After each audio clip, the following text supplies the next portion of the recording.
It's finally Friday, and congratulations to all our Muslim viewers and brothers and sisters across the continent as they reach the completion of the holy fasting season. Good morning, Africa. I am Osalgie Ogbawa. Welcome to Breakfast Central. It's a public holiday in Nigeria, and I'm sure you know what that means for the streets in Lagos. Absolutely. And I'm sure you're wondering, where is Olive? Where did she go to? Well, it's a Friday edition, and it happens to be that Olive has taken her leave, Osalgie. Yes. First of all, it was you, and now it's Olive, and I always get to be the substitute, in this game.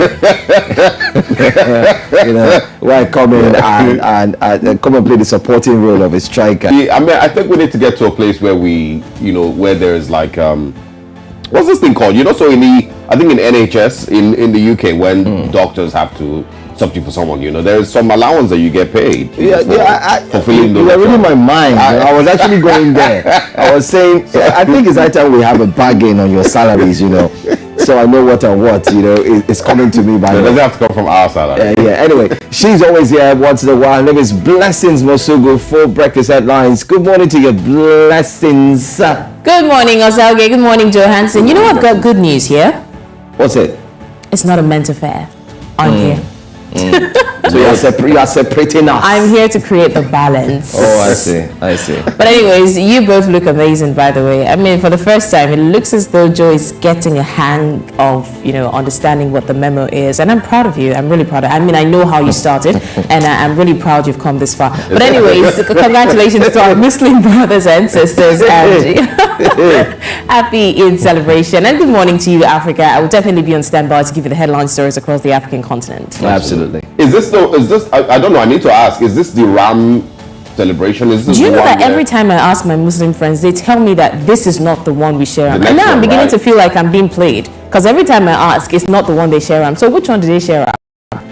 Relax, guys, relax. We'll have someone join us and explain in between. And hold your tummies or your stomach. Right? Anyway, stick around. We've got all the best stories here concerning Africa and of course beyond. Let's go straight and bring to you the headlines for this morning.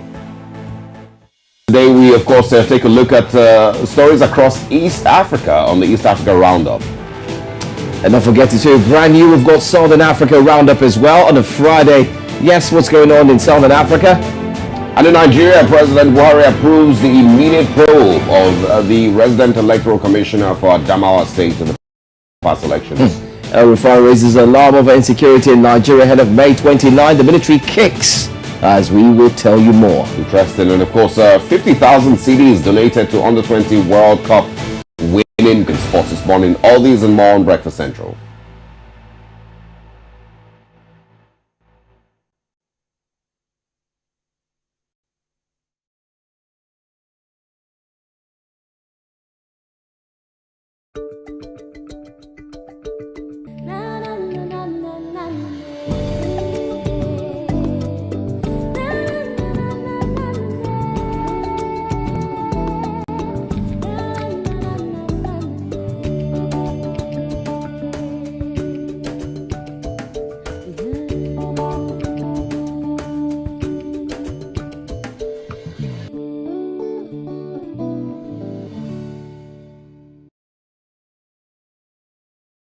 News Central TV, Africa's #1 storyteller, has come with the best of both worlds. With a combination of news app and live TV, we ensure that you keep track of the latest headlines, breaking news, and in-depth analysis from professional journalists from around the continent.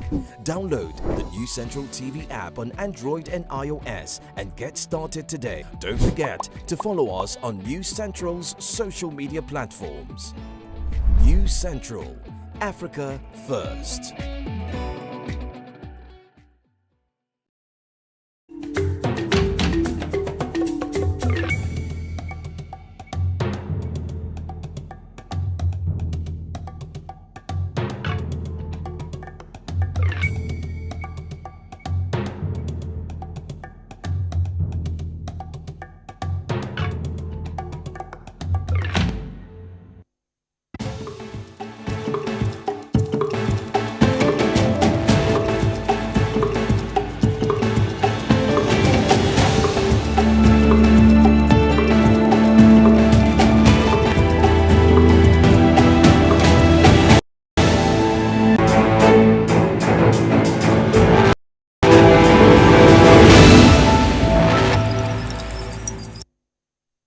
Hello and welcome to Breakfast Headlines on News Central Television with me, Blessings Mosugu. And let's start in West Africa, where Nigerian President Muhammadu Buhari has ordered the probe of the security operatives involved in the illegal declaration of Senator Aisha Dahiru, also known as Binani, as governor-elect of Adamawa State.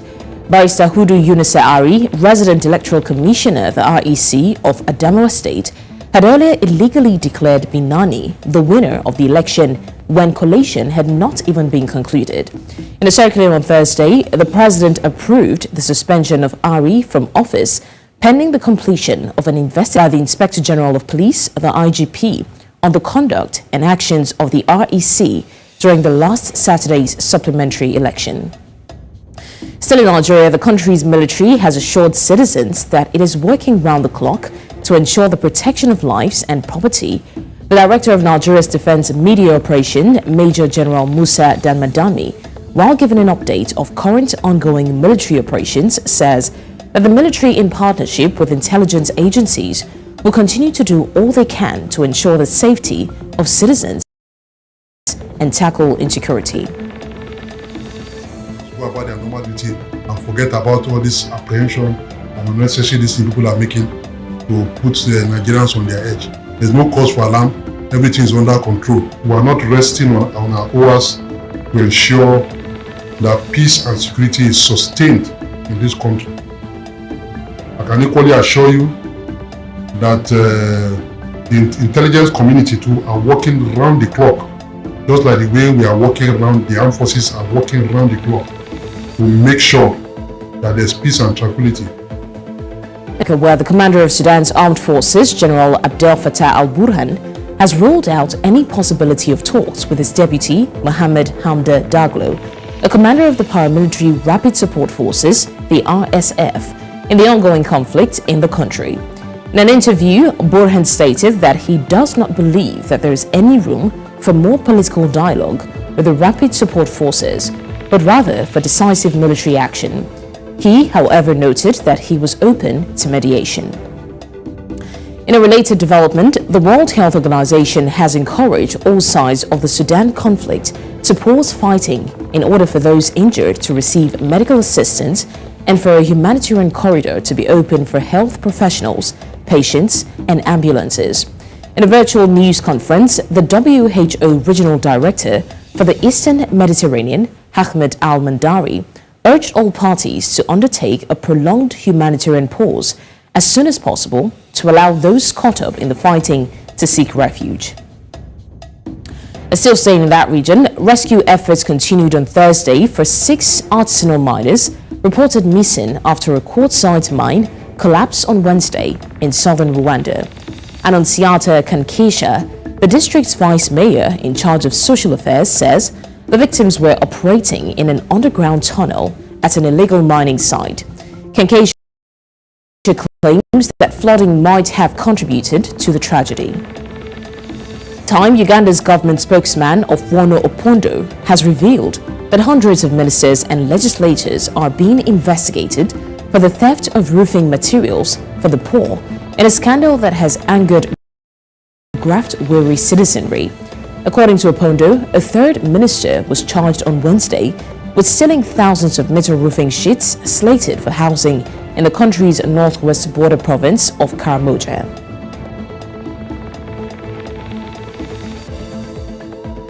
And that's all we've got for you on the news at this hour. Let's go back to Osalge and just through the rest of Breakfast Central. Thank you very much, Blessings. Of course, interesting stories there. The roofing sheet scandal seems to not be coming to an end anytime soon. There's more arrests and more prosecutions. And I like, where it's As going. it should be. Oh, absolutely. Absolutely. And I wish, we had that, in different parts of the continent, where people misuse public funds or, are found wanting, with regards to public funds, and are actually questioned and arrested and sent to jail, regardless of how highly placed in society that they are. I remember saying some time ago that the problem Africans have is the issue of accountability. That's the problem, that people in power think that they can just do things and get away with it. But I like to see that this is happening at this time. It really is encouraging. Well, Africans are battling with accountability, but I can tell you that the new one is impunity at all levels, like rubbing it all over your face, saying you can't do nothing. That's what we're facing now, especially with those at the top echelon. Anyway, thanks for joining us. Blessings. We'd like to take a look at the front pages next. We'll see you again at the top of the hour for 8 a.m. West African time. What are the front pages saying? What is Africa saying? The front pages are up next.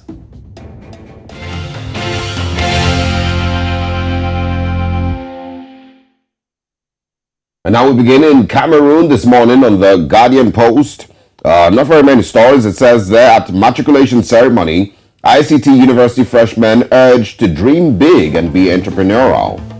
Guest speaker, Ecobank Cameroon Managing Director Gwendoline Abunave tells freshmen you don't have to go to Harvard to have entrepreneurial mindset. You will gain it here at ICT University. All right. But really, Let's actually talk about that. Really, why do people go to Harvard? So aside the fact that it is, these are my thoughts. So I think aside the fact that it is one of the, best universities, educationally in the world, it's an Ivy League school.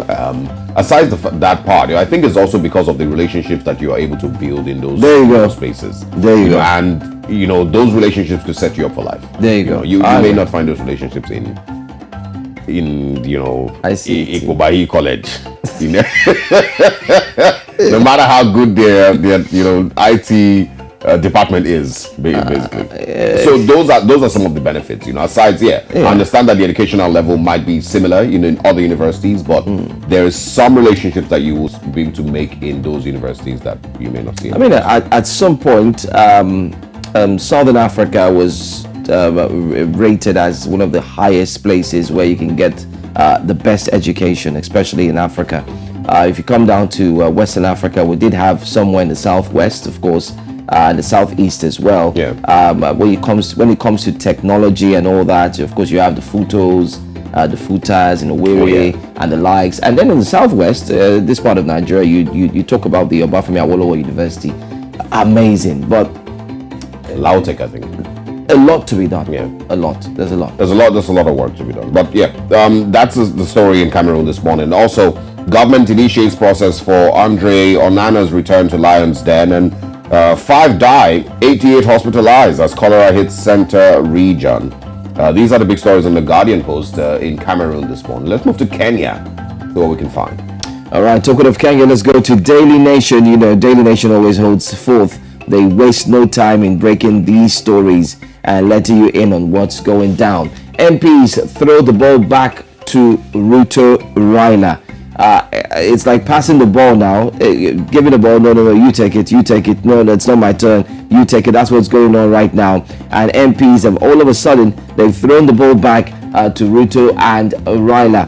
That's one of these stories that you'll find on the front pages of the Daily Nation. Do not forget that Raila Odinga had said that protests will resume, and he was ready to go full throttle without holding back, especially looking at the fact that the handshake hasn't taken place yet. So there you have that latest story. Let's take a look and see what other stories we'll find on the front page of the Daily Nation right there. And the next one actually says, Kenya Kwanza now topples Azimio. Can you beat that? President William Ruto's Kenya Kwanza has toppled Azimio la Umoja One Kenya as the most popular coalition in the country, even as the president of the party also applied a wide lead over opposition. So it's like the most popular coalition right now. It's Kenya Kwanza. That's where the current president belongs to. 35%, the popularity of President Ruto's UDA party. Mr. Odinga's ODM is a distant second at 28%, with Jubilee third at 5%. Okay, that's fine. Sticky issues. The House leaders of both the Kenya Kwanza and Azimio coalitions, as well as the 14-member bipartisan talks committee, were yesterday unable to resolve contentious issues which could scuttle the negotiations. They now want their principals, President William Ruto and opposition chief Raila Odinga, to have a sit down. That handshake must happen. That's what they're saying. You people should go and solve your. It's like when two kids are jumping up and down fighting. The parents just say, you know what, both of you, sit down, sort it out and get the results, because it's hurting the economy, I must say.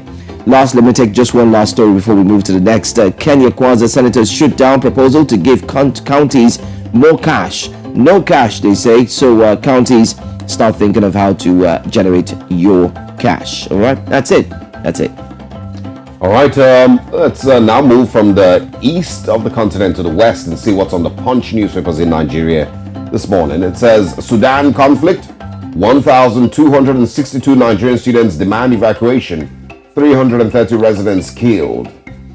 The moral of this, that story, and the thing you can point out there is that in every country in the world, every continent in the world, every village in the world, there is a Nigerian student.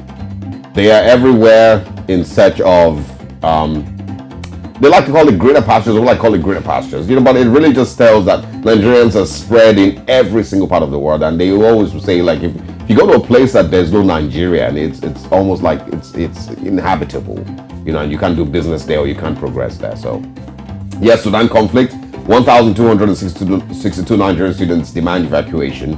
Nigerian students fill forms for airlifting. Uganda, Tanzania rescue nationals.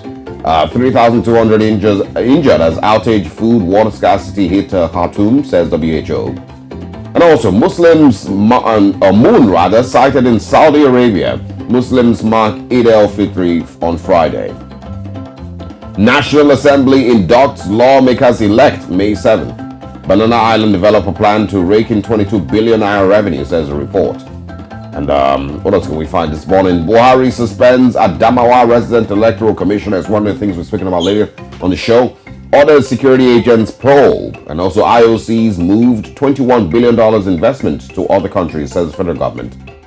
Finally, military will ensure peaceful handover May 29th, says Defense Headquarters. These are the stories on the Punch newspapers this morning, and these are the newspapers that we have to share with you. As at this time, we have more papers coming your way in the second half of Breakfast Central, but let's take a short break, and when we come back, let's move straight into our top stories this morning.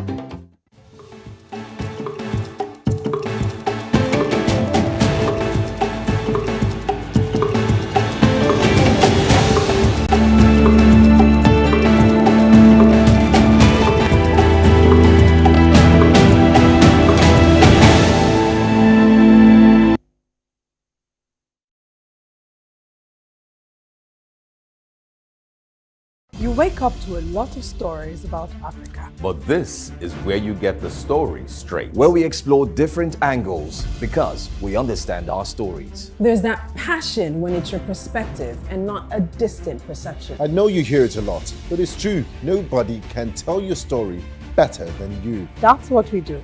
All day, every day, On News Central TV. are African stories by Africans for Africans.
Welcome once again to Breakfast Central. Now let's take the conversation to Southern Africa and see what some of the biggest stories there are.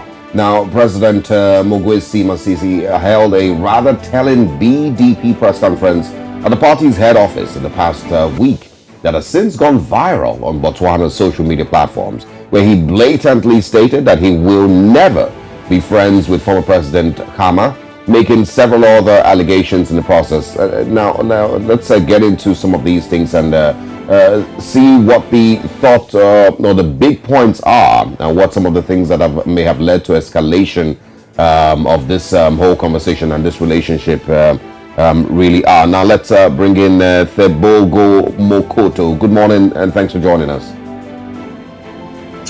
Good morning, how are you doing? We're fantastic this morning, and happy Muslim holidays to you too.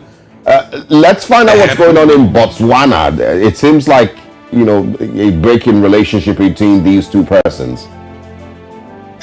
Yeah, well, you know, there's been an escalation of the conflict between the former president and the current president. That's Mr. Mokgweetsi Masisi.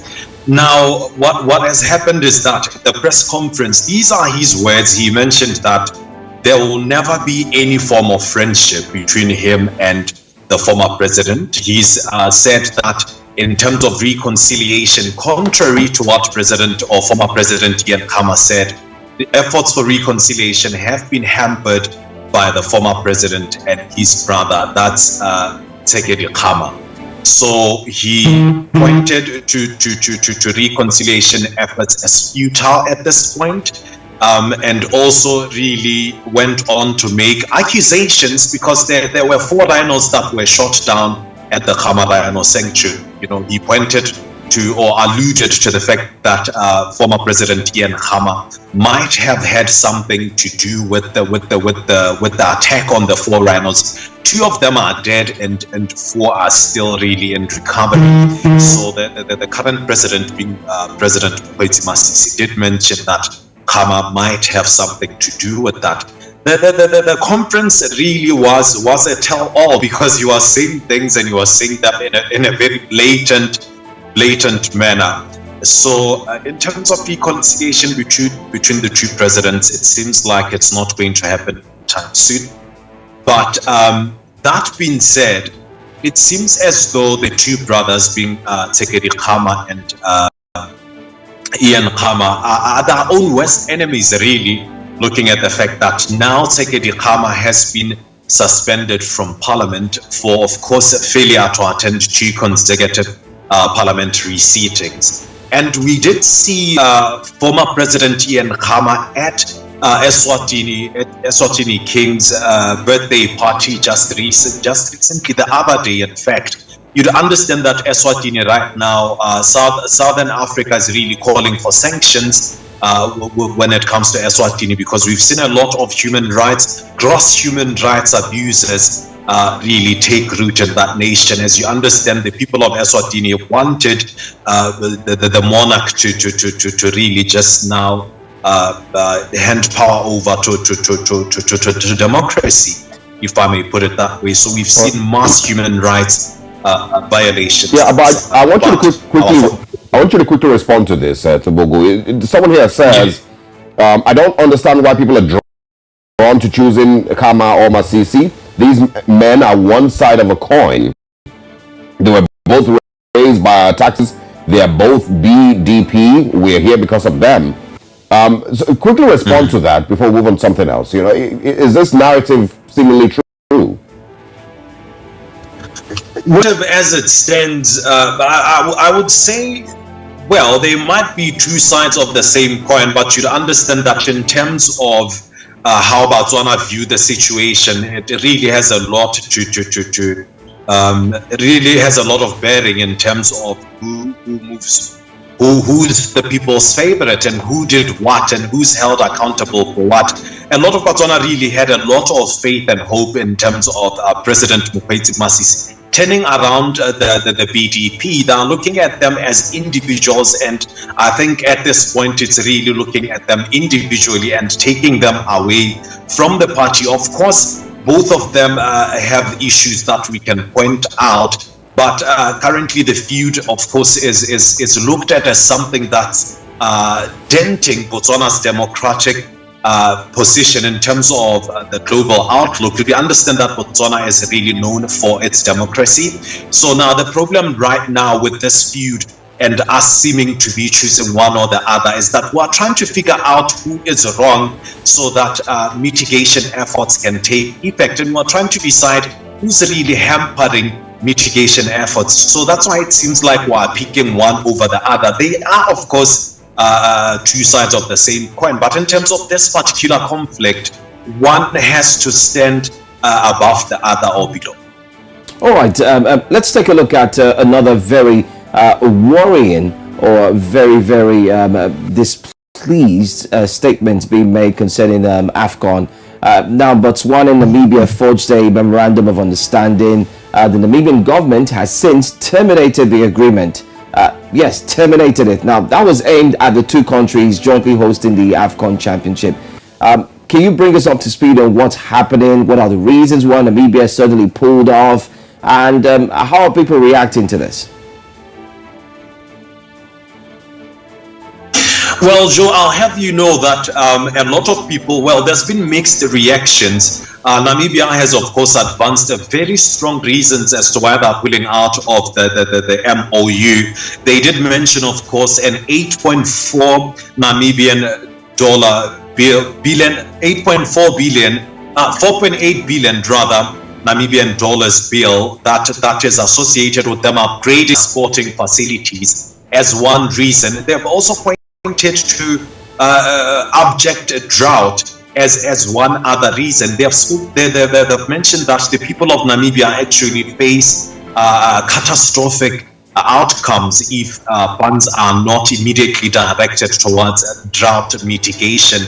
So they've advanced those reasons for pulling out. Of course, Botswana are looking at it with a bit of disappointment. A lot of people are hoping that it will bring much needed development in terms of infrastructure to Botswana and really just put Botswana on the map in terms of the footballing space. But at this stage, others are saying maybe Botswana also needs to consider the same thing, of course, looking at the problems that we face as a country as well, because there is a large bill, or there are large funds that are being diverted towards really joining AFCON. You'd understand the deadline as well was the 20th. So Botswana feel like, why did Namibia wait until the last minute to actually point to the fact that they won't be able to jointly host or join the bid for hosting AFCON 2027?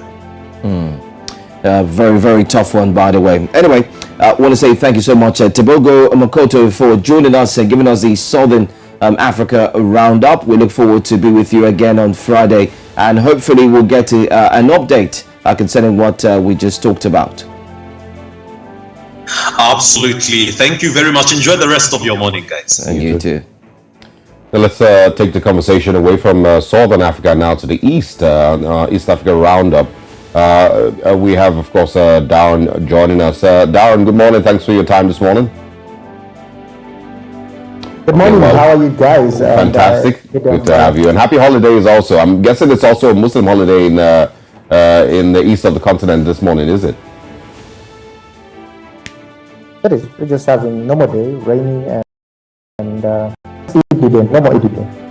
Oh. Okay. All right. Okay. Let's get into conversations this morning. Give us an update regarding the current status in Kenya after President Ruto's order for his team to heed the opposition's demands. Are there any new developments on the planned talks?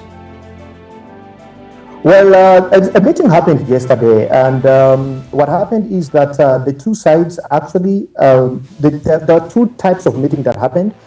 Previously, the Kenya Kwanza, which is the group by Raila Odinga, had demanded that they don't want to go through a parliamentary process because in Parliament, I mean, the majority of the Parliament is actually the Azimio group didn't want to go through the parliamentary process because the Kenya Kwanza guys are the majority in Parliament. So they felt like, why don't we have these talks outside Parliament to be much more free, fair? And they also put some conditions that the two members that the Kenya Kwanza or the ruling government had chosen to represent them in, who among the 7 people on that committee actually belong to the opposition, but they were going to talk on behalf of the government, and they felt that that is not fair because they are simply voting in skin. So they felt that those have to also be removed from that committee so that they can have this meeting. So 2 meetings happened. The one that went to Parliament accepted that they can go ahead with that one for the parliamentary direction, but also have the one or with the select committee of 14 people to also have a discussion separately. And they didn't know exactly what they wanted to, how they should move around with the roadmap to the conversation.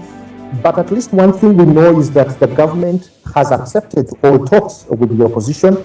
And at least one of the grounds that they wanted to have most is when it comes to the members or the selection or the discussion on who represents or who is going to be in the leadership of the IEBC, which is the electoral body committee, that is in charge of.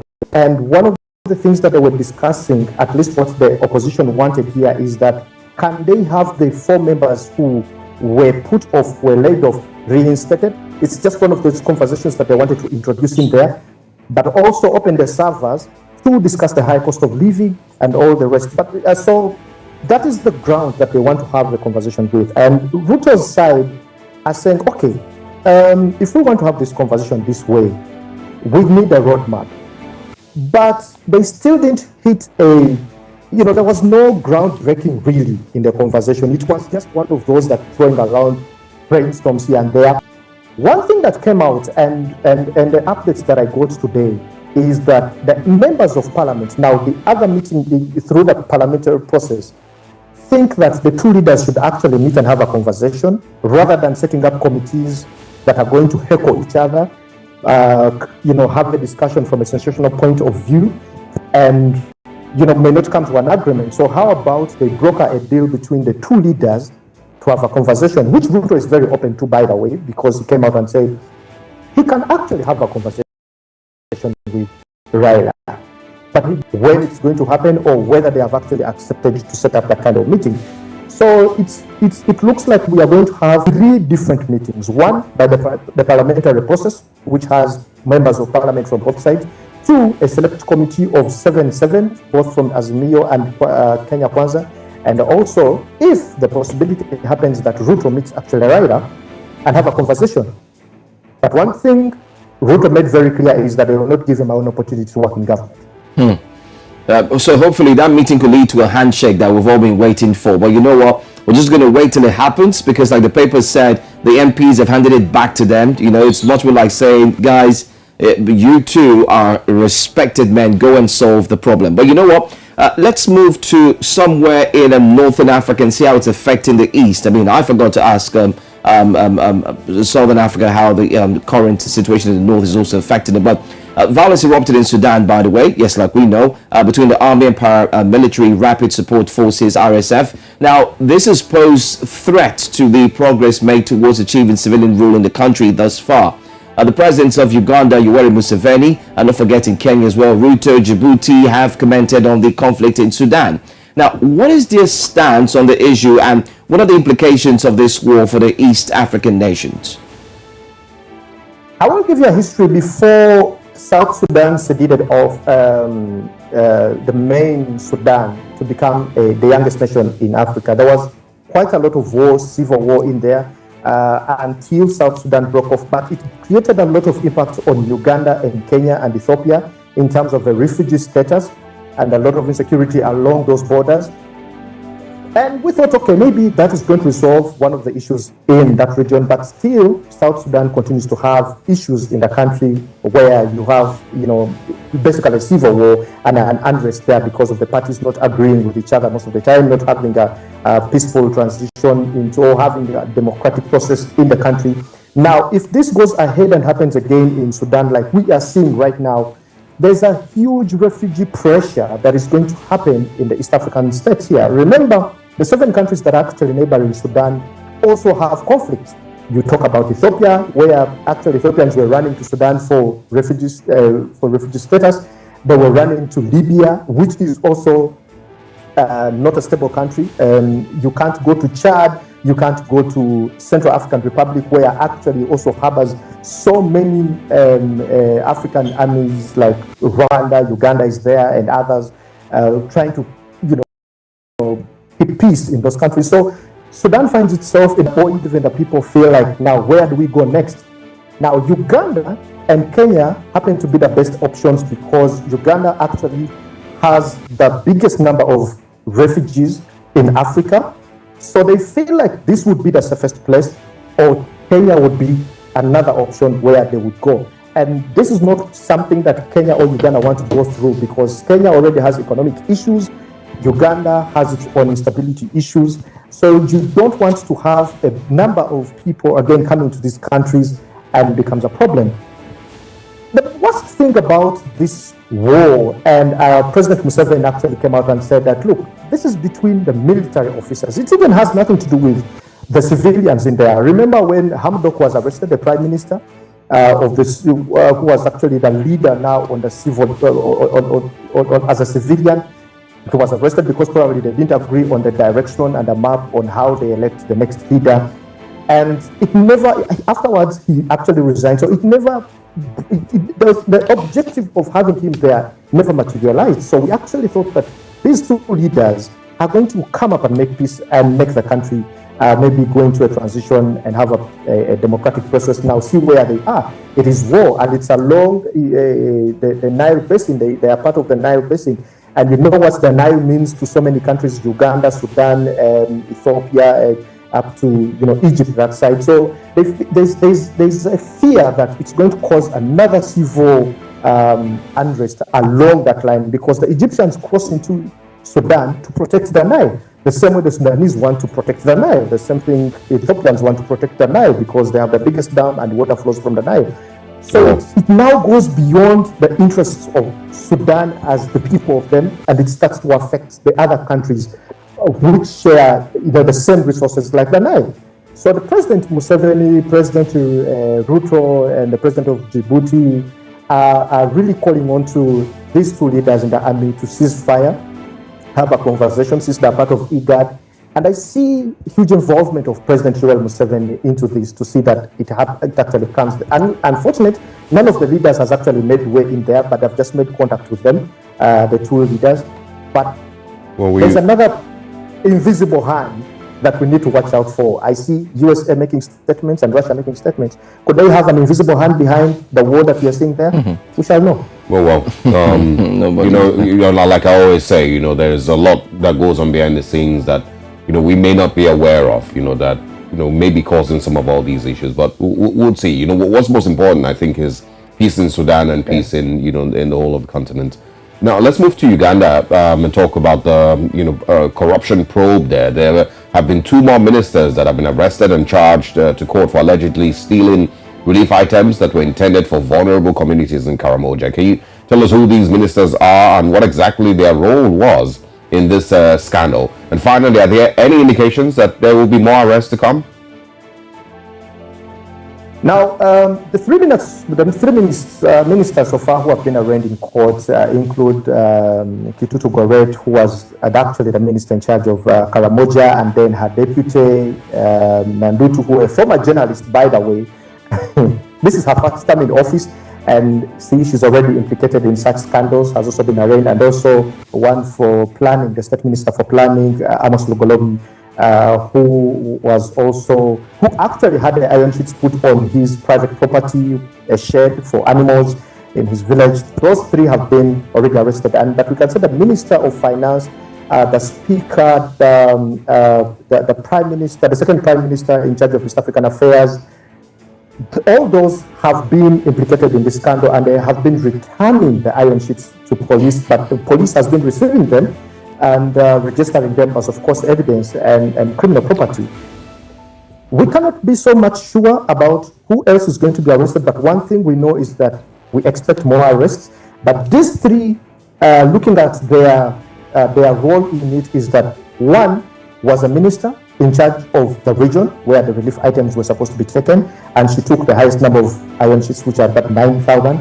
And she's the one who actually distributed them, signing them off to other ministers. Another was a deputy. I mean, they all fall in the same line. So it was easy for them to share these items between them because they're the ones who are actually in charge of the property.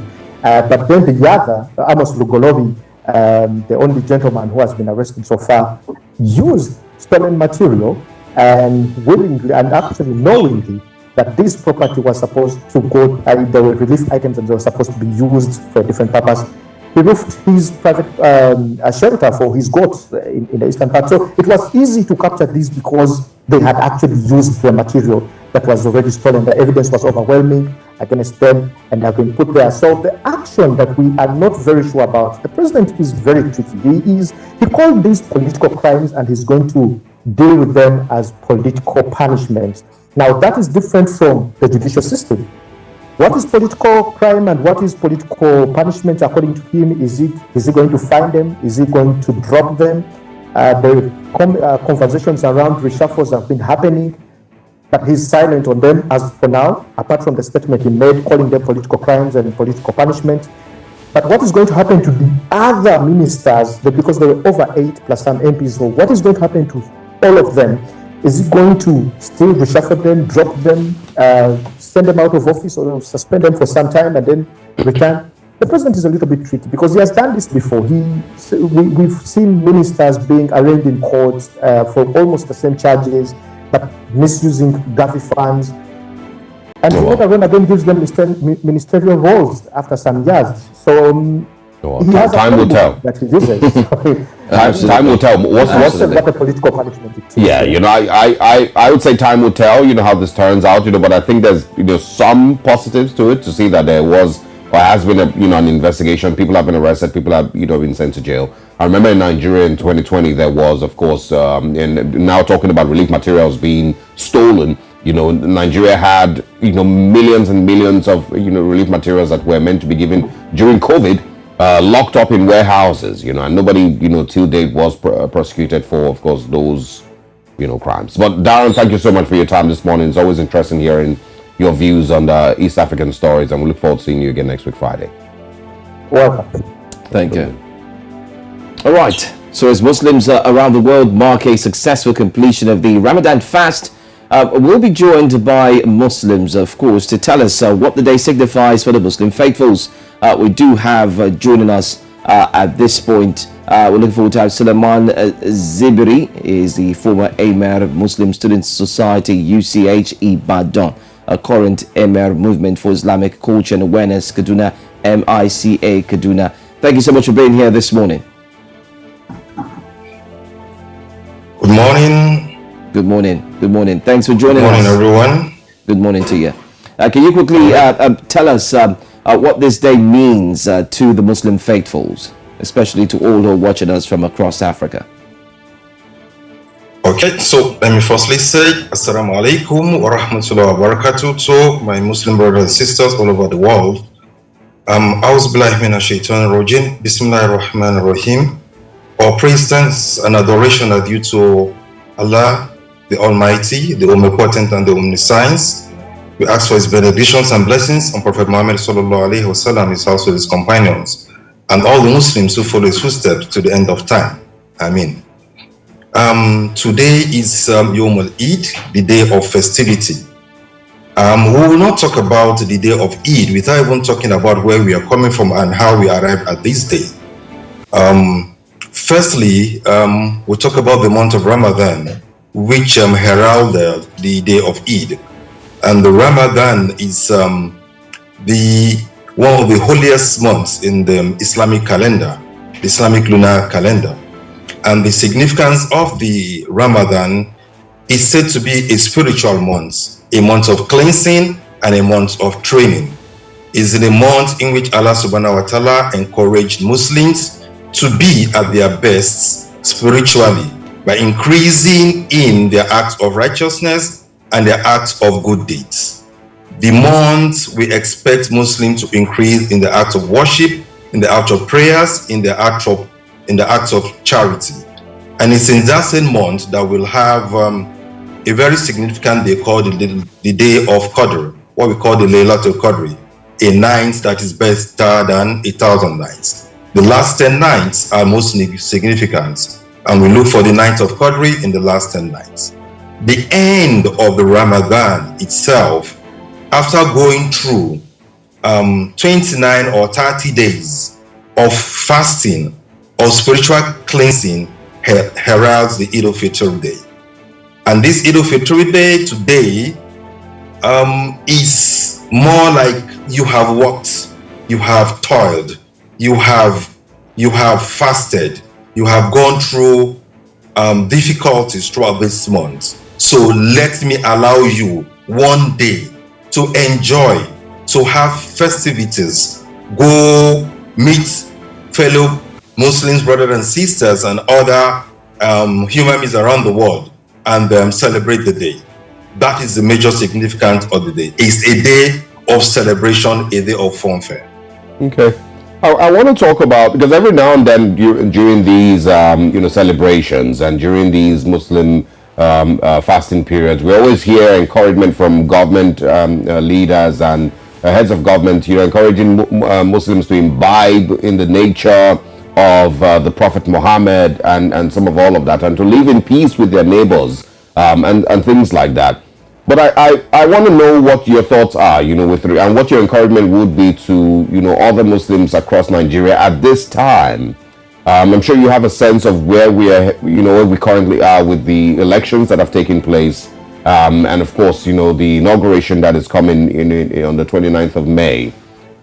What are what advice would you have for Muslims and Christians across Nigeria at this time, and what ways can we be better brothers and sisters as Nigerians?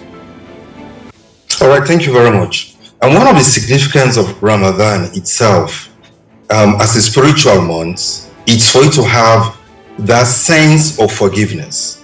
One of the significance to do in the last 10 days, for us to say, Allahumma innaka afuwun tuhibbul afwa fa'fu anni.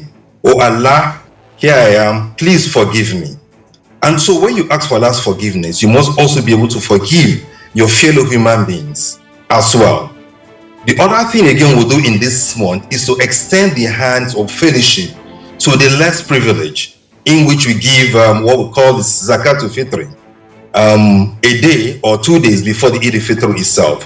What is the significance of this? That you extend the love that you have to people who are needy and those who will benefit from these things. Now, coming back to our political climate today, it means that we as Muslims who have gone through this month should be able to forgive all people who belong to different political class. So we forgive ourselves irrespective of creed, irrespective of religion, irrespective of political differences. Having come through this month, let's eschew bitterness and those ill feelings that have come up throughout this period of politicking, from the period of campaign to elections, to the elections, to the aftermath of the result. Let's forgive one another and extend the handshake of friendship across the bridge, across divides, across boundaries. This is the essence. These are the things which are the takeaways from us. Going forward from now till May 29, when we'll have the inauguration of the new president, we should forgive one another, and we should extend the hands of fellowship to everyone, irrespective of deen, irrespective of creed, irrespective of belief. Thank you so much. Political class. Yeah. Thank you so much, Dr. Solomon Zibri, Amen Movement of Islamic Culture and Awareness, Kaduna. Thanks for joining us this morning. And as you go ahead in your celebration, we'll be here to make sure that we continue to join you in updates, especially across Africa, to see how it's being done. Thank you so much. And happy Eid al-Fitr to you too. All right, thank you so much, News Central. Eid Mubarak to you all, to Nigerians and to Africans and Muslims, non-Muslims across the world. Thank you so much. Thank you. Jazakumullahu khairan. I appreciate it. All right. Coming up next is sports here on Breakfast Central.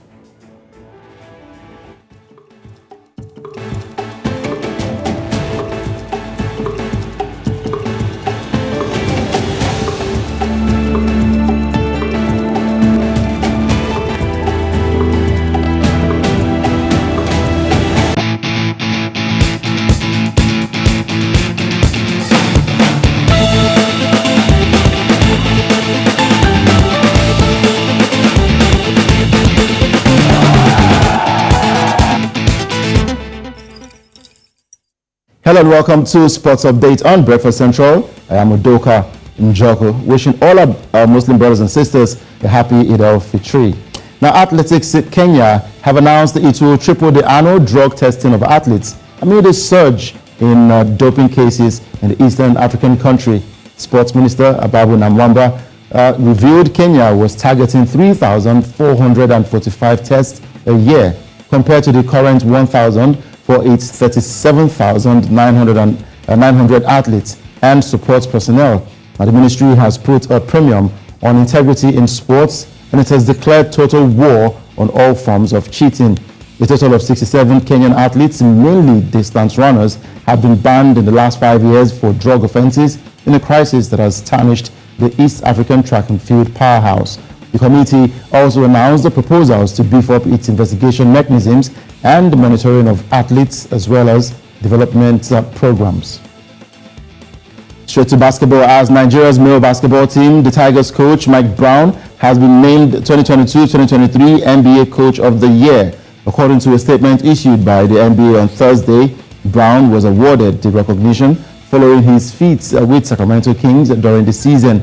The 53-year-old became the first coach in the history of the NBA to win the award based on unanimous decision. Brown led the Kings to their first playoff berth since 2006, winning 48 games en route to the playoffs. He was hired by the Kings in 2022 after leading the Tigers of Nigeria to the Tokyo Olympics. Now, the Nigeria Basketball Federation, the NBBF, have remained mute on his relationship with the Americans since Brown became the Sacramento Kings head coach. However, in a tweet posted on Monday, NBBF declared that Brown remains the indefatigable coach of the Nigerian national team. From there, let's go straight to Ghana, as the Football Association Foundation has donated 50,000 cedis to former Black Stars and under 20 World Cup winning coach with the national team. Salas Tete, during a courtesy visit at his residence in Accra, president of the GFA Court, Okaku, disclosed the move was born out of the desire and commitment by the current leadership of the association to enhance the living conditions of former footballers who might be in need as a result of old age, ill health, injury, or general deprivation. Now let's head straight to Italy, as Juventus have seen their 15-point penalty over transfer dealings reversed, with Italy's highest sporting court ordering the case to be re-examined. The old ladies were punished in January after being found guilty of false accounting. The club have now moved from 7th to 3rd in the Serie A, but could still be punished at a later date when a new hearing is held. With 8 games to go in the season, AC Milan have been knocked out of the Champions League, while Roma dropped to 4th position. Now talking about Roma, let's head straight to the Europa League quarterfinals games played yesterday. Roma earned a 4-1 victory over Feyenoord, making it 4-2 on aggregates. And Sevilla, of course, for Manchester United, they lost miserably to Sevilla, 3-0. And on aggregate, it ended 5-2. And Sporting and Juve played out a 1-0 draw, but on aggregate, because the Juve won the first leg by 1-0, it ended in favor of the old ladies. And Bayer Leverkusen are the other qualifiers for the semi-finals of the Europa League. And in the Conference League, as AZ Alkmaar defeated Anderlecht by 2-0, and on aggregate it ended 2-2. On penalties, it was Alkmaar winning that one 4-2.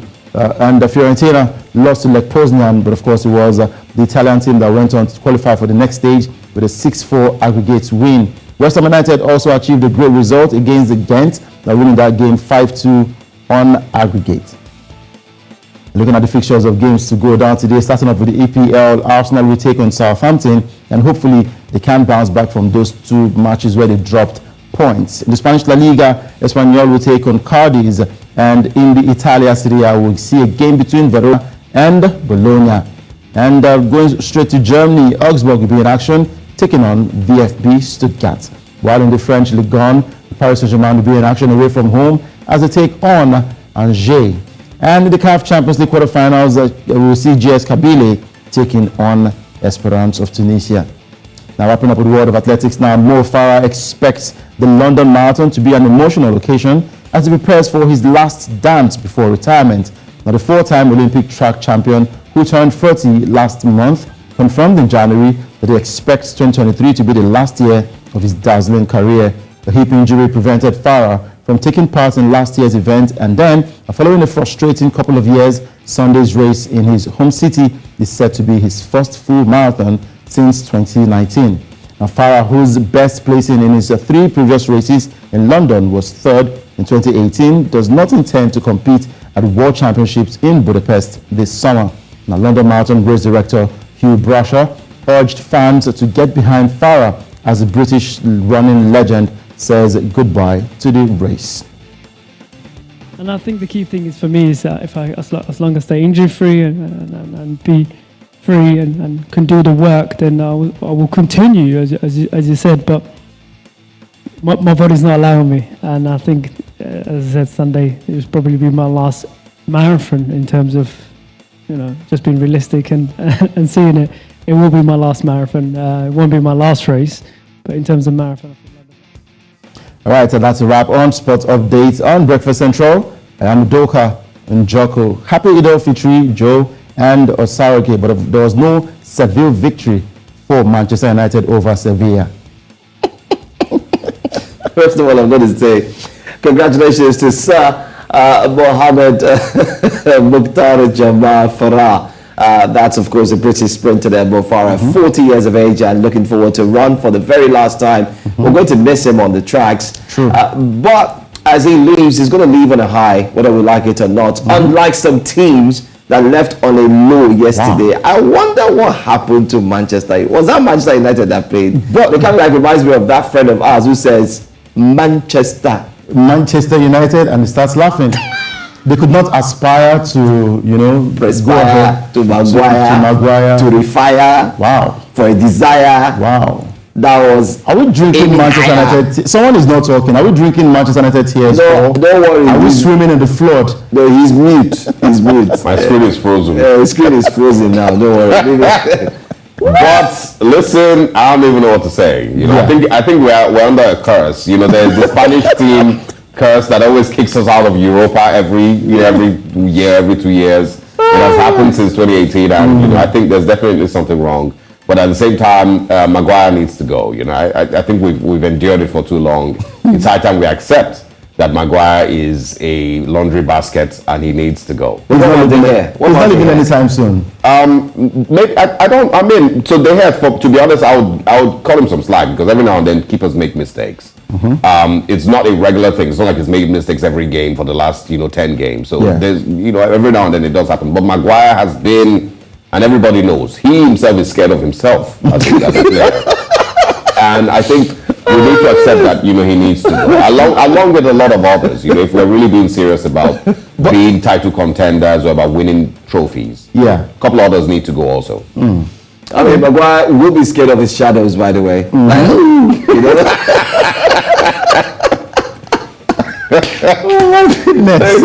Thank you, Doka. Let's drink some more Manchester United tea. 10:30. Johnny Doka Joku for In the Game Sports. Thanks. Thank you very much. All right. If you just stay with us, here's a recap of our top stories this hour.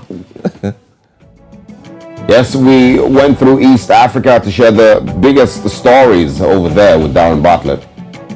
And don't forget to do Southern Africa, of course, our man. Yes, our new man who had his debut today, talking about Tobago. He gave us some Southern Africa stories. And Mo Farah expects, of course, an emotional final race. That's what we talk about in sports. That's not all. We have a lot more coming your way in the second half of Breakfast Central. So this is what's coming next. President Buhari approves immediate probe of a Damawa wreck. We'll talk about. And of course, the Kaduna State Governor El-Rufai raises alarm over insecurity in Nigeria. And in entertainment, Fortnite adds Burna Boy's Afro dancing to video game. I think we might have to practice that dance at the close of the show. Hopefully.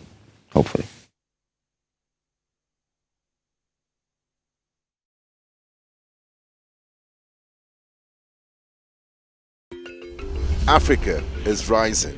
Again, we hear our sounds echo on the other side. Afrobeat and Afropop reinvented, hip life brought back to life, new energy infused into Kwaito and Kwela. Africa is balling. Every stroke, every shot, every race, we find our place at the top. Taking the helm of real power, new hopes for democracies. A breed of entrepreneurial tigers, audacious storytellers, and a promising generation raring to go. Truly, Africa is rising. And this is where the stories that define our continent live.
Once again, welcome to Breakfast Headlines on News Central Television with me, Blessings Musugu. And let's start in the west of the continent where the Trade Union Federation of Burkina Faso has called for the release of all people who have been forcibly conscripted into the army as government fights a terrorist insurgency.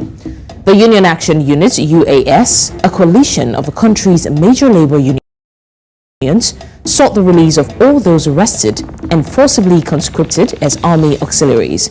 The action comes a week after the ruling military junta called a national mobilization to provide the state with all necessary resources. A number of militant attacks that have occurred since the beginning of the year. Now, staying in that region, Nigerian President Muhammadu Buhari has ordered the probe of the security operatives involved in the illegal declaration of Senator Aisha Dahiru, also known as Binani, as governor-elect of Adamawa State. Barrister Hudu Yunusa Ari, the resident electoral commissioner REC of Adamawa State, had earlier illegally declared Binani the winner of the election when the coalition had not even been concluded. In a circular on Thursday, the president approved the suspension of Ari from office pending the completion of an investigation by the Inspector General of Police, the IGP, on the conduct actions of the REC during the last Saturday's supplementary election. Still staying in the West African country, Nigeria's military has assured citizens that it's working round the clock to ensure the protection of lives and property. The Director General of Nigeria's Defense Media Operations, Major General Musa Denmadami, while giving an update of current ongoing military operations, says the military, in partnership with intelligence agencies, will continue to do all they can to ensure the safety of citizens and to tackle insecurity. Now to East Africa, the commander of Sudan's armed forces, General Abdel Fattah al-Burhan, has ruled out any possibility of talks with his deputy, Mohamed Hamdan Daglo, a commander of the paramilitary Rapid Support Forces, the RSF, in the ongoing conflict in the country. In an interview, Burhan stated that he does not believe that they're for more political dialogue with the Rapid Support Forces, but rather for decisive military action. He, however, noted that he was open to mediation.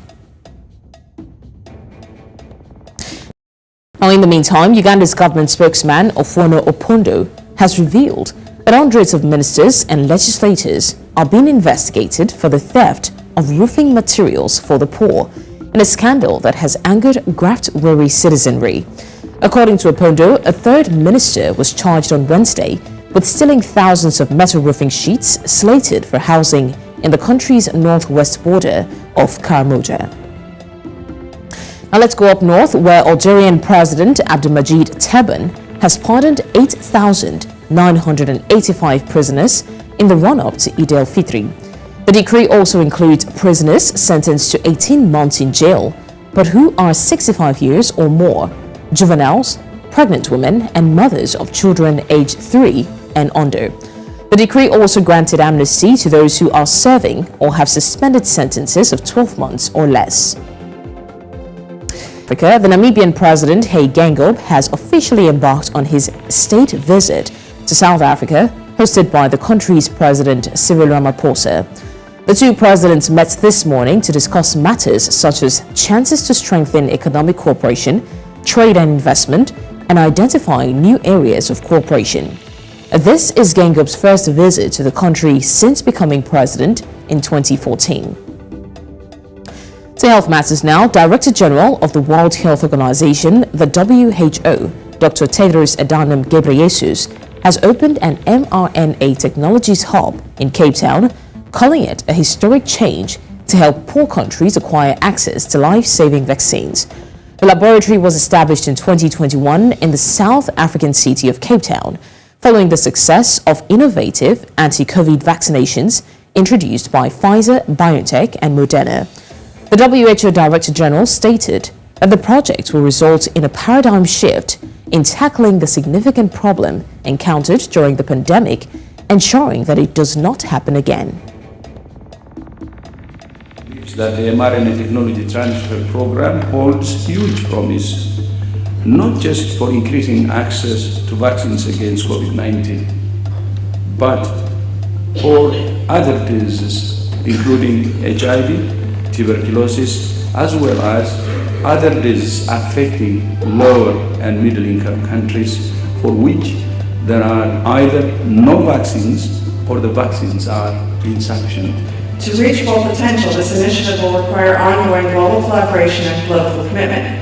That's why I am proud to announce an additional $15 million contribution from Canada, bringing our total investment to $45 million.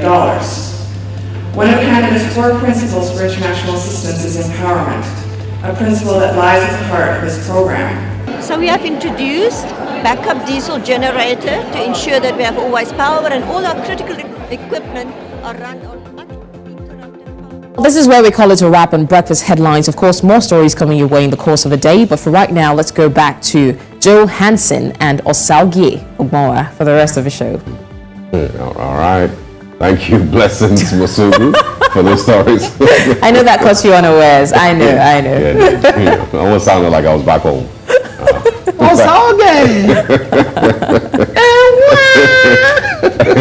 Thanks, Blessings, for those stories. We'll see you at 9. Thanks, Blessings. Definitely. Thank you. All right.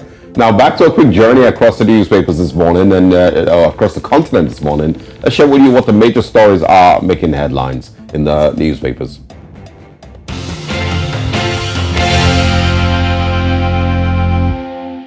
Let's start off with our very first paper this morning. It brings us back home. When we say back home, we mean to West Africa, of course, we were broadcasting from.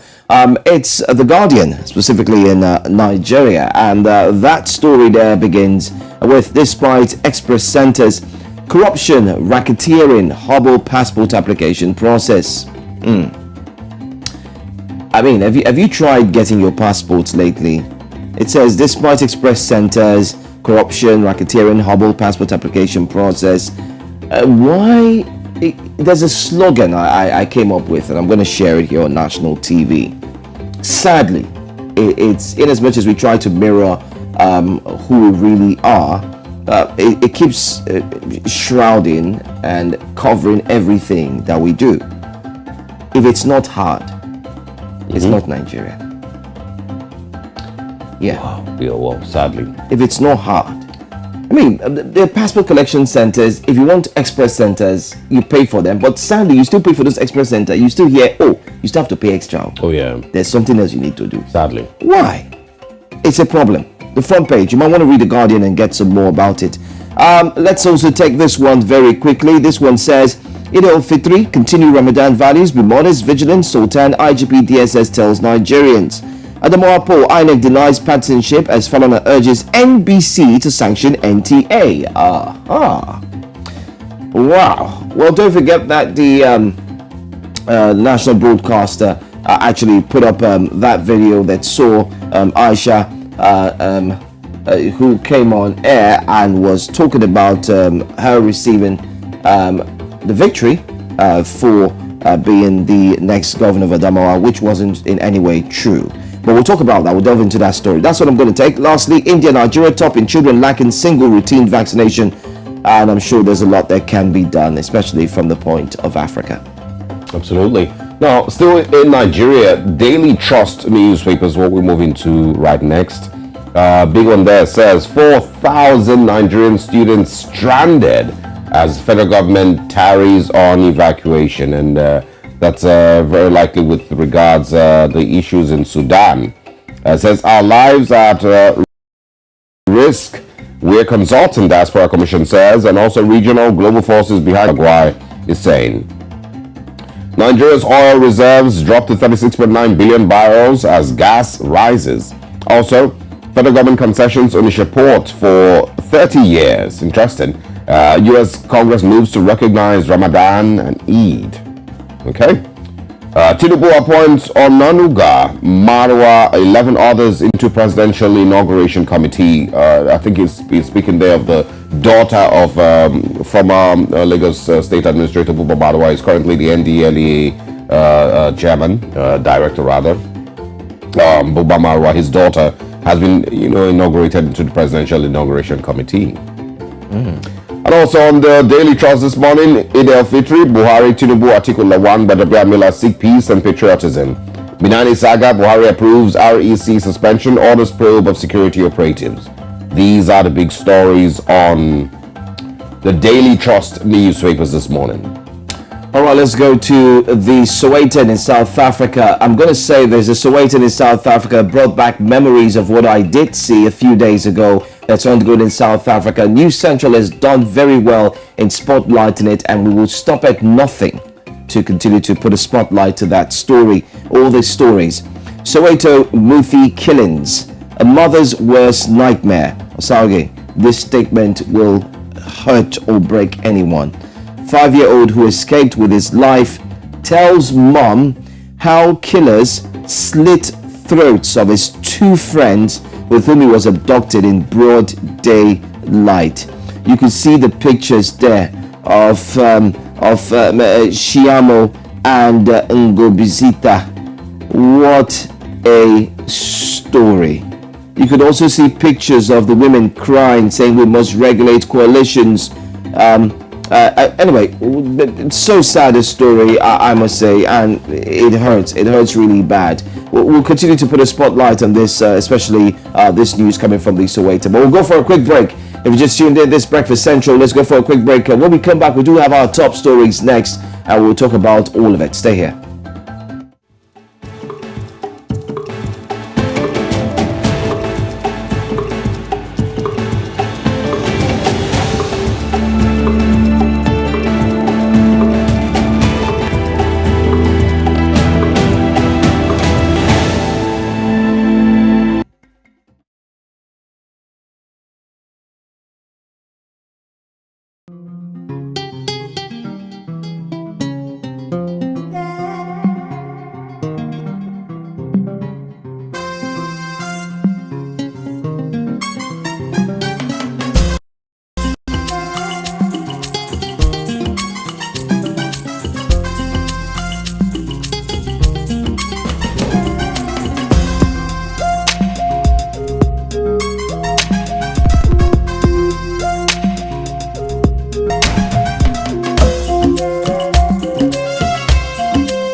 Kaduna State Governor Nasser El-Rufai has warned that bandits could take advantage of the transition period to launch bloody attacks on the country. El-Rufai has appealed for an escalation of security operations over 39 days remaining until the end of the tenure of the current administration and also beyond, so that the change of baton at the federal level does not result in a dangerous law that criminal outlaws can exploit. Malam Nasser El-Rufai, Governor of Kaduna State, spoke at the presentation of the state's 2022 Annual Security Report and First Quarter 2023 Security Report held at Sir Kashim Ibrahim House, Kaduna on Wednesday. The review 2022 Annual and First Quarter 2023 Security Reports indicated that 1,266 and 4,973 persons were killed and kidnapped, respectively, in 15 months. President Buhari's tenure will end in less than 40 days. However, there have been increased attacks by suspected terrorists and bandits in Benue, Zamfara and Niger states since after the general elections. In the past weeks, no fewer than 75 persons, including internally displaced persons, have been murdered in different communities by armed headsmen in Benue State and also in southern Kaduna. In the spate, of course, of killings has doubled. Joining us is Onyekachi Adekoya. He's a security analyst, CEO PR24 Risk Management Consulting, and a fellow of the Nigerian Institute of Industrial Security. Thanks for joining us, Mr. Adekoya. Thank you for having me, and good morning to the viewers. All right. Well, a lot of the thoughts that I've read, concerning the security challenges in Nigeria in the last few weeks, actually, people, have started to say things like, the bandits and the killers waited till after the elections. We didn't hear any of these things, during the electoral period, and now, of course, they're back to work. And some things like that. We've also looked at southern Kaduna, and it seems to be getting even worse. So I want to get your views on if those views are correct, that security seemed to be better in the build-up to the elections and during the elections, but right after, everyone went back to, committing these crimes. And also, what is the governor of Kaduna State doing? And, what could he have been doing better? Yeah, so thank you. I think you have packed a lot of questions into that one statement. I will try and take it bit by bit. The first part is the presumption that crime slowed down during the elections.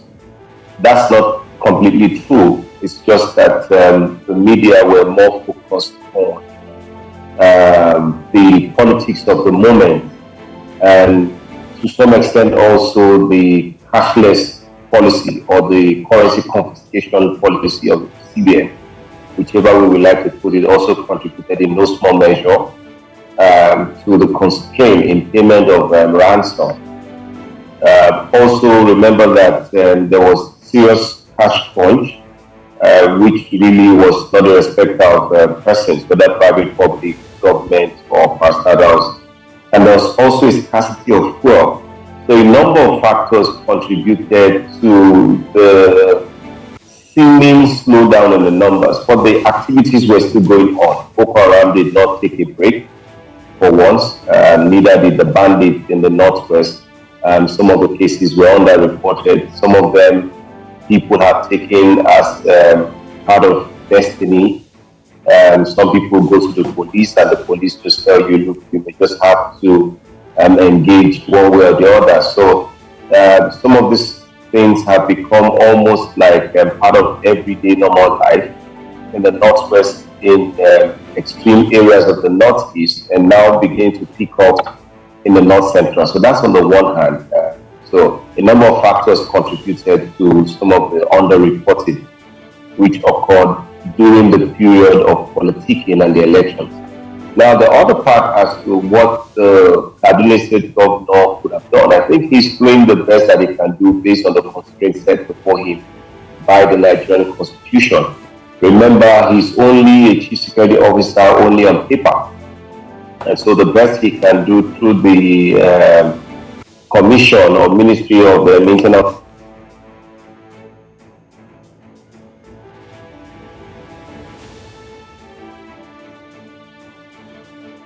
Mr. Dekoya, I think you might need to unmute your device once more. To help out a bit, because if you don't have so much hype and so much reportage on these incidents, it doesn't mean that the people who are affected don't matter, but it also means that you deny those people the currency, because all the media hype is what they need to show to their sponsors and the people that also show them some patronage, that they are gaining traction and they are being recognized. Because we must bear in mind that the number of actors within this space is identified. So in terms of what the governor could have done, he doesn't have state police. He has his internal security vigilante group. The level of ammunition and sophistication of these people affecting the parts of the Northwest, not just Kaduna State, are way beyond the sophistication level of this vigilante and volunteer groups that the governors have. So there's not much that the governor can do other than to encourage the federal government to do what constitutionally it's empowered to do, which is to protect life on top. All right. In line with what the Kaduna State governor has come out to say about insecurity, especially looking at May 29, the military, on the other hand, have doused certain this type of concern, saying that nothing is going to happen.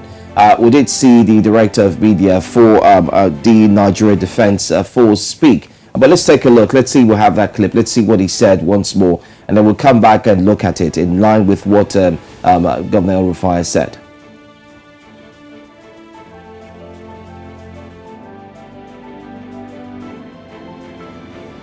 We have that clip ready yet. All right.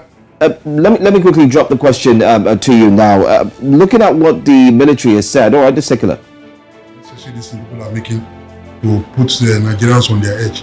There's no cause for alarm. Everything is under control. We are not resting on our oars to ensure that peace and security is sustained in this country. I can equally assure you that the intelligence community too are working round the clock, just like the way we are working around, the armed forces are working around the clock to make sure that there's peace and tranquility.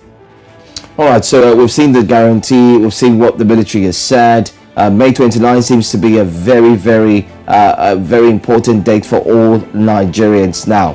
What's your take on what security measures can be taken, and would you call a bluff what the governor has indeed said? Yeah, with very profound respect to the military, they should not be speaking at this moment, because when you see the military come out to speak, it doesn't portray confidence in the polity. I must again remind the military authorities that they are hypocrisy.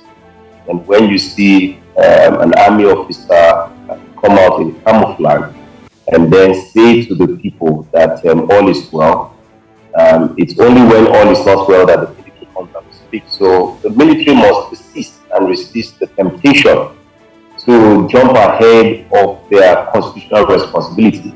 The police is the institution of state responsible for internal security. So this is pretty much an aberration. Shouldn't be, sends the wrong signals. It does signal that there is a lot for concern that the government may be willing to let up.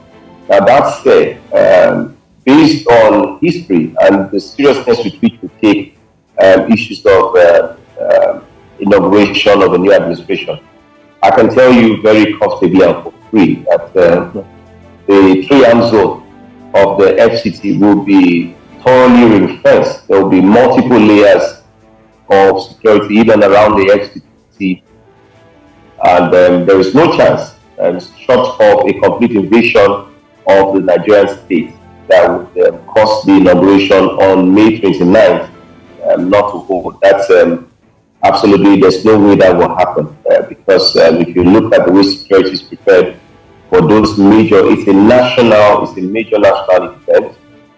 The borders may even be temporarily shut down if the national security offices or agencies feel the need to.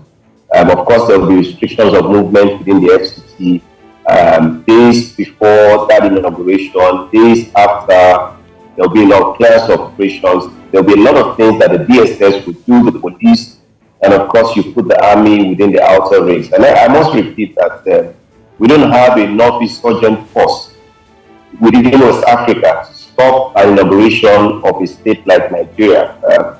A politician like El-Rufai can say all he wants to say, and that's what politicians would do in any case. Some have claimed that the inauguration should not happen. Some have claimed that there are threats to it. But I think that within the ambits of the political discourse, there is freedom of reasonable speech. But the freedom after speech is also not guaranteed for either sides of people trying to provoke or stoke any tension. So if you ask what is the assessment to the threats of that day, I can tell you that there's no chance in this lifetime that this current ragtag groups that we have, whether they be in the northwest, the north central, the northeast, or even in the south, can stop the May 29 inauguration. Except, of course, we have a Black Swan event. Other than that, which would then be that it's internal. But if you see what all the things that the government has said, the federal government has spoken, Secretary Federal Government has spoken, the Basic Information and Culture has spoken, Secretary Federal Government has set up a transition committee on instruction of the President. The government of President Muhammadu Buhari has said unequivocally that it will hand over on May 29. So, barring any Black Swan event, all this talk of insecurity threatening the days, all with profound respect, hogwash. Mr. Adekoya, I don't see that happening. Yeah, I think a lot of people will agree with you also, on that aspect. But I also want to, talk about moving forward now. At the point that we currently stand, I'm sure a lot of people have seemingly, stopped demanding of the current administration to fix security challenges in the country. The president has, in the past, said he has done his best. I'm sure some of his spokespersons have also said the same thing. And so there's not very many people who are still demanding of him to do anything. There's nothing that will be done.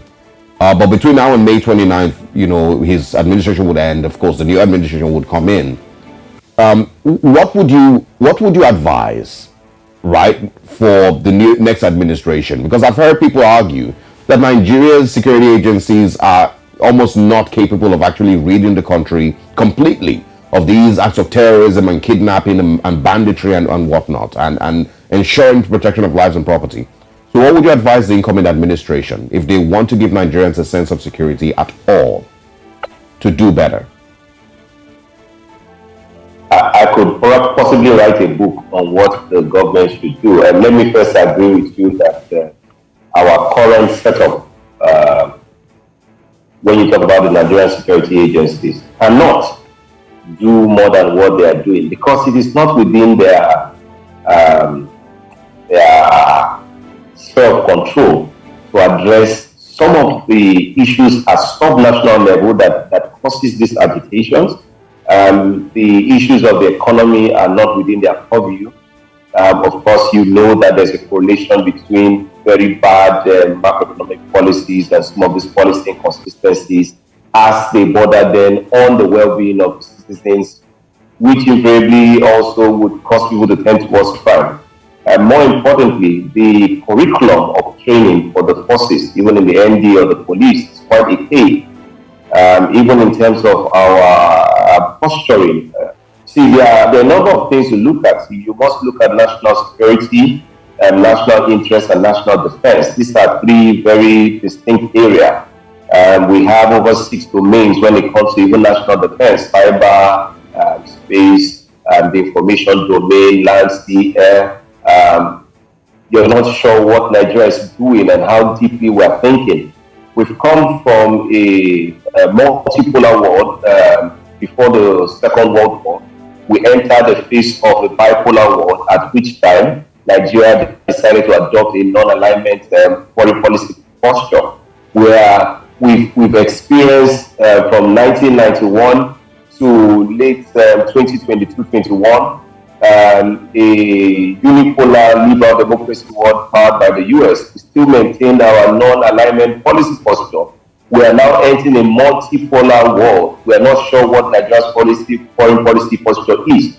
And some of the issues we have are as a result of destabilizing foreign interests within the Sahel. And so you have to look at issues of national security and national interest from a very broad perspective. And which is why we are calling that we should stop this habit of having a retired military officer become the national security advisor to the president.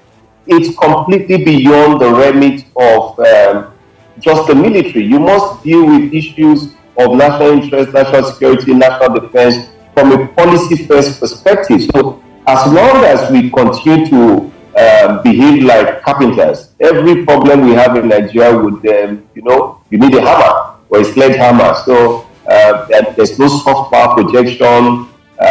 When we even talk about even reintegrating the insurgent groups back into the society, resettling them, even you look at the Niger Delta policy towards the militants, our security culture and understanding is very poor. So you see a lot of them speak at cross purposes, even negating the issue of national defense and what should be our national interest. So we need to go away from this sledgehammer approach to security. We must have a policy-driven approach to security, and this will take us another 10 years, because even within the issue of national security and national interest and national defense, we must be able to project force in West Africa, towards Africa, to address some of the issues in the Sahel and the African continent as they begin to fall down. Look at Sudan.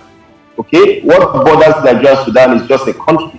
So there are a number of issues that can affect us at home.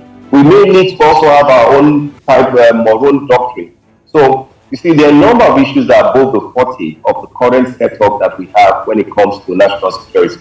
It will take not less than 10 to 20 years to fix correctly our problems. So I wish this new administration all the best. So very encouraging, and basically can be simply said to be, can be interpreted as, good luck, Nigerians, stay safe. No, you asked the questions. Oh yeah. Zadika, thank you so much. And of course, a happy Muslim holidays to you. Hope to speak with you again as quickly as possible. All right, let's move away from talking security, but of course, still here in Nigeria. The President, Muhammadu Buhari, on Thursday approved the immediate suspension from office of Barrister Hudu Yunusa Ari, the embattled Adamawa State Resident Electoral Commissioner, pending the completion of an investigation by the Inspector General of Police on his conduct and actions during last Saturday's supplementary elections in Adamawa State. Well, the President has directed the immediate investigation by the Inspector General of Police, Director General of the Department of State Services, and the Commandant General of the Nigeria Security and Civil Defense Corps of the role of their officers in aiding and abetting the conduct and actions of Yunusa Ari, and if found culpable, appropriate disciplinary actions should be meted out on them. Now, the Independent National Electoral Commission had earlier suspended Yunusa Ari from all activities of the electoral umpire and the election in Adamawa State when he announced Aisha Binani Dahiru, candidate of the All Progressive Congress, as the winner of the governorship poll, a move that was not within his constitutionally given authority. And of course, we have, expanded, on this conversation. Those clips are still very, very popular in the minds of Nigerians, where, you could see other electoral officers there pleading with him to not go ahead with, of course, breaking the electoral laws and announcing a winner that had not been officially declared by INEC and by the returning officer of the election, who is meant to be the one to announce winner of the elections. And I did call and I did mention that we don't always need to wait for President Muhammadu Buhari or the president to direct security agencies and direct government agencies on what to do. They have been set up. There are laws and there are provisions of the law that they should simply follow. You don't need your daddy in Aso Rock to direct you and tell you what to do. The Electoral Act says, and it's clearly stated, that for what Yunusa Ari did, a person found guilty should be sentenced to 36 months in prison, I believe. I'm going to have to read that again. I think it's Electoral Act section 120 of the Electoral Act or so. It's a 36 months jail term that, of course, he should, of course, be found guilty. So you don't need anybody to direct the police or direct the security agencies to act. It is clearly stated. And of course, there have also been calls for the Nigerian Television Authority, who went ahead to give audience and give airtime rather to Aisha Dahiru, Aisha Binani, to of course accept an election that she had not been declared winner by INEC. There are many of these things that played out between the 16th and the 18th of April 2023 that should have some people already being questioned by security agencies, or at least being charged to court. But we may never get to see that happen. We may never. We'll never, if you put it that way, and it's quite obvious as well. But anyway, that's the latest. Many have been calling on the President Muhammadu Buhari to actually get into the action and swing into action, and he has done that right away to ensure that the wreck in Adamawa will actually have to face the wrath of the law. But that's the thing. So what if he doesn't? So when people call on the president and say, the president should, what if he doesn't? What if he chooses not to? Because the candidate is in his party, so he may as well decide to hands off. Then INEC will. Then INEC will. No, but so the reason nobody will believe that is in the 2023 elections, presidential elections and national assembly elections, the state governorship elections, and all of that. There's so many people that INEC could have prosecuted. There's a million of them, and of course INEC even came out after the elections to say that it failed here and there. Nobody has been questioned, and we saw video clips, we saw pictures of fake results, we saw pictures of electoral results that have been cancelled. Till date, nobody has been cancelled, and we know as Nigerians, yes, we can encourage, and we can say, you say the politically correct thing to say, which is, we encourage INEC to ensure that these people are punished. But we know that the silence of INEC for the last 2 weeks, last 3 weeks, last month simply means that nobody will be punished. But there is too many. Look at the videos of violence and the people who were threatened. Listen, let's be real. The amount of people that were threatened, or the amount of videos of people threatening people of a certain tribe or who look like they're from a certain tribe to not come out and vote, those things are still out there. The people who came out and actually committed violence against the electorate during the elections, the videos are still there. Nobody has been prosecuted, so nobody is expecting INEC to ask any questions of Alpha Yunusa Ari. We will, Well, Osage, like they say, INEC had said, if you have any other thing extra to say, go to court. All right. So I mean, INEC had said, go to court. So let's go to court. That's what everyone is saying. Let's go to court. I'm sure those videos will actually make it to the courtroom. I'm very sure of that, as evidences of what took place. But you know what? It's not our duty and job to actually state what will take place in the court. We're just possibly hoping that maybe to swing in favor of those who have said the court proceedings should be televised, and we hope that happens. So not just us, but you Nigerians will get a feel of what happens in the courtroom. We'll go for that break. When we come back, it's entertainment next. Sam Dandy is on standby to bring our Friday up to speed.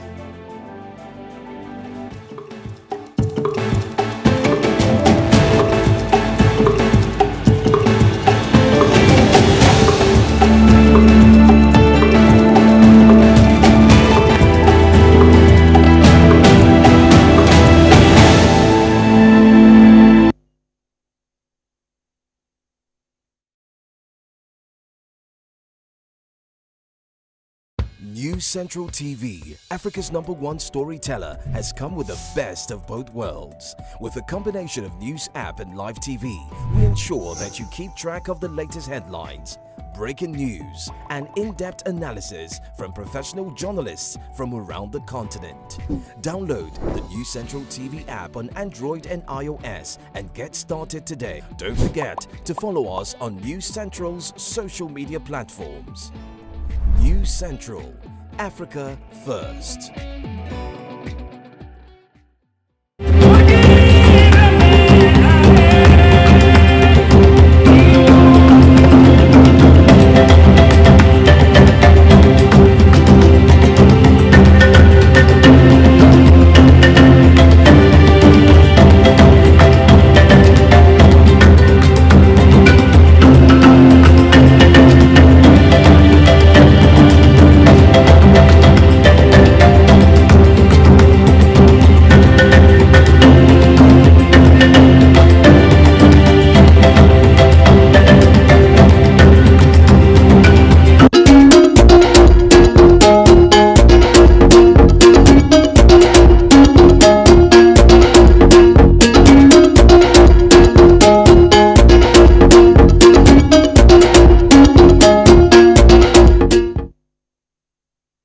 Now, of course, there's no break for Central without entertainment. Now, fans of hit video game Fortnite can get a glimpse of Burna Boy's Afro moonwalking dance when next they want to play. Now, the $9 billion game included the African giant into its heavy pop culture influence framework. Now, characters on the game can now do the Afrobeat superstar's famous Afro moonwalk while listening to one of his hit songs. Now, Fortnite is an online adventure video game released in 2017. It's available in 3 distinct game modes, which, of course, you get to gameplay with 100 players fighting for the last person standing. Now, Burna Boy's popular Afro moonwalk is one of the game's latest update, and that's not all. In fact, his song off his latest album, It's Plenty, also will be playing when the characters are making the dance move. Now, other global stars have been infused in the game's framework in different forms. American rapper Travis Scott, superstar Ariana Grande, international DJ Marshmello are some of the game's first celebrity collabs, along with Hollywood stars like Dwayne Johnson, of course, The Rock, Keanu Reeves, of course, from John Wick. Now, these stars have characters identical to their looks on the actual game, if you see it. Now, although Burna Boy doesn't have a skin character, of course, which is an identical look-alike to, the star himself, he joins superstars like Drake and PSY to have their emotes based on dances added to the game. Now, Fortnite often uses dances gone viral on TikTok as these emotes to excite fans. And it's clearly worked, whether it was Gangnam Style, of course, by PSY, or Drake's famous Tootsie Slide, and now Burna Boy's Afro moonwalking.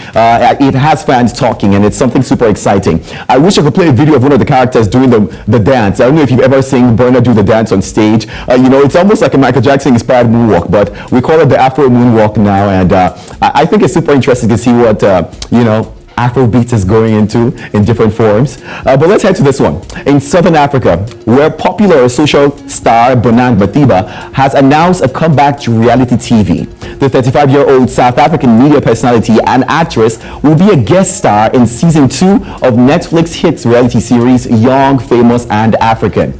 Now, the news has many excited. In fact, the announcement saw her trending on social media since the news broke.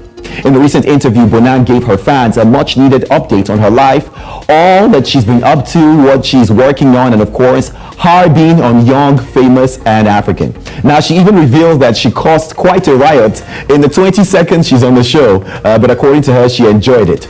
Now, although Bonang didn't spill any details about her popularly fantasized romantic life, she assured fans that she's working on projects yet to be announced.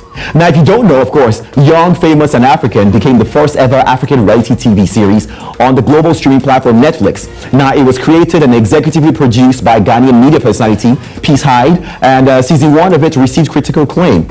Now, the reality series featuring some of the biggest Pan-African superstars is making a return for season 2 on May the 19th. Now, Tanzania's Diamond Platinums, of course, is their Ugandan-born socialite Zara Hassan. There's Annie Macaulay, I beg your pardon, from Nigeria, as well as Nigerian celebrity stylist Swanky Jerry. There's also South African superstars Nedi Nakai, Kanye Mbwao, and Dile Nkube, and of course, Naked DJ. They will all be making a comeback, and I think that's something that fans are looking forward to, especially since the success of the first one. So the trailer is actually out. I'm not sure I can play that, but you can see all the stars, of course, all the fun they're going to have.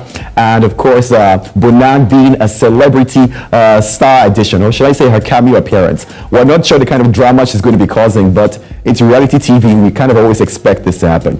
All right, let me bring Osa and, of course, Joe into this. What do you think about this Burna Boy dancing on? I mean, it's Afrobeats, but it's so funny how there's so many ways we're just getting in there. I like it. I like the fact that Afrobeat is starting to transform into different phases. I did see Burna Boy try to teach some of the American talk show hosts on how to get on it and how to do it. Right. And they tried. I mean, it's good. And it's also going to resonate well with the international community, especially the Western world, because they're used to the Michael Jackson moonwalk, and now they're seeing the Afro, walk. It's good. I like the fact that they are kind of like close, synonymous. So when you see the Michael Jackson, you remember the Burna. And kudos to Burna, nice one for putting Africa even further on the map. Yeah, and of course it adds another win for him He's had an amazing last 3, 4, 5 years. I don't think he even imagined it would be this big. But I'm a little confused about why we add Afro to everything. Coming from Nigeria. What's Afro dance? I've never heard of Afro dance. Osage is simple. It's simple. No, because there's Afro beats, there's Afro soul, there's Afro this, Afro that. There's Afro haircuts, there's Afro food. So every artist that has their own style just puts Afro in the start and then says it's Afro. You know what? I feel like maybe if it's rich with African sound or has an African roots, then we put Afro in front of it. You're going too far. It's just a marketing gimmick. It's as easy as possible. What's selling? Listen, it's selling. Let's tap into it and let's sell as well. So Afro dance. Afro dance. Hey, listen, we've got Afro puff puff. It's made up of greens. I could bet. And seasoned with some crayfish. I could bet Bernard didn't give it that name. Well, we wouldn't call it Afro dance. I mean, everybody has one dance style. You just imagine Davido releasing. I mean, he has a dance for this unavailable song. Can you do it, Osa? No, I can't. Never tried. Would never bother. It's a Friday. It's a Friday. We're not letting him out to party with us at all. I'm stiff like that. You're not invited. I just haven't bothered myself. But the thing is, Bernard didn't name that thing Afro dance. That's my point. Somebody else did. We're not in the camp. Were you in Burna Boy's camp? Do you live with? I wanted to talk about something. I know Joe had sent a message earlier about a lot of celebrities losing their verification on Twitter. Oh yeah. This morning, verifications are disappearing, man. Right. I mean, Boy, Davido, Wizkid, everyone. Including international stars, Justin Bieber, Kim Kardashian. So it's a global thing. Apparently now you have to pay monthly about $8 if you want to be verified on Twitter. So. Oh man, Elon Musk is one man who doesn't give a hoot. He is. He doesn't care. I mean, it's funny, but that's what the world is. The world has shrunk. Right. It's now a global village. We can now see each other just like we're next door neighbors. Right. And Twitter has been able to align us together. Unfortunately, Twitter is now saying, listen, in as much as you want to see yourselves, I'm going to make sure I take what you really cherish. Wow. That's that take. That's the businessman. All right. Thanks a lot, Sam Dandy, for those Afro stories. Now let's share with you. Have an Afro weekend. Let's share with you what Afro stories are coming up next, or coming up later today on News Central. Oh my goodness! All right, at 11 a.m. West African time, Business Edge comes your way. I thought you were going to say the Afro Business Edge. 4:30 p.m. It's Afro Pop Casa. And 7 p.m. West African time, Afro Secure the Continent. Oh my goodness! Oh man, it's been an Afro-political and Afro scenario here on Breakfast Central, the Afro Breakfast Central. I mean, just like the Afro put there, like Afro, like people. We should do that. We should do that for our international audience. Yeah. Afro Breakfast Central. Afro Breakfast Central. Thanks a lot for staying with us all through the week. It's been a very interesting time. Eid Mubarak to our Muslim brothers and sisters across the continent. We wish you a really, really interesting celebration, and of course a happy weekend. Of course, it's a public holiday again on Monday, so we're back here again on Monday morning. I am Osaugi Ogbonwam. And I'm Afro, Joe Hansen. Thank you so much. I'm going to sip my Afro tea, and I'm going to leave the Afro studio. Have an Afro weekend. Have an Afro weekend. Bye bye.